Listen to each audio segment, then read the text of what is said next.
මට බෑ එකපාරට ඔබේ හිතට දුක එන එක නවත්තලා දෙන්න. ඒක ඔබ කරගන්න ඕන දෙයක්. අපි ඉස්සෙල්ලා ඒකට එකඟ වෙලා ඉමුකෝ.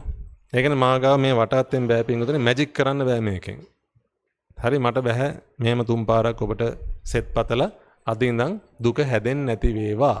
එහෙම කිව්වට හරියන්නේ නැහැ පින්වතුනි. මට එක දෙයක් හැබැයි ඔබ වෙනුවෙන් කරලා දෙන්න පුළුවන්.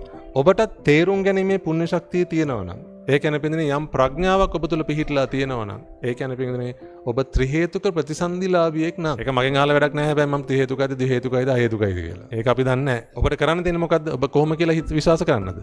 ත්‍රි හේතුකයි කියලා හිතාගන්න. මොකද වෙන එකක් හිතාගත්තට වැඩක් නැහැ නේ පින්වතුනි. ඒ නිසා ඔබ ත්‍රි හේතුකයි කියලා අපි හිතාගෙන කටයුතු කරගෙන යම් මෙතනින් ඉස්සරහට. ත්‍රි හේතුකයි කියලා හිතාගෙන පින්වතුනි එතනින් එහාට මට ඔබට එක දෙයක් කරලා දෙන්න උදව් කරන්න පුළුවන්. ඒ තමයි ඔබේ හිතට දුකක් එන වෙලාවට ඔබ අසරණ වෙන්නේ නැති වෙන තත්ත්වයට ඔබව පත් කරලා දෙන්න අපිට පුළුවන් පින්වතුනි. ඒ කොහොමද?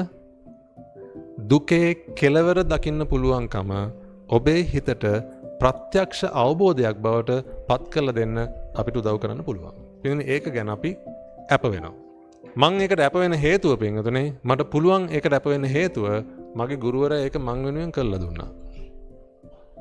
උන්වහන්සේ මට කියලා දුන්නා පින්වතුනි දුකක් එන වෙලාවට ඒ දුකේ කෙලවර දකින්න.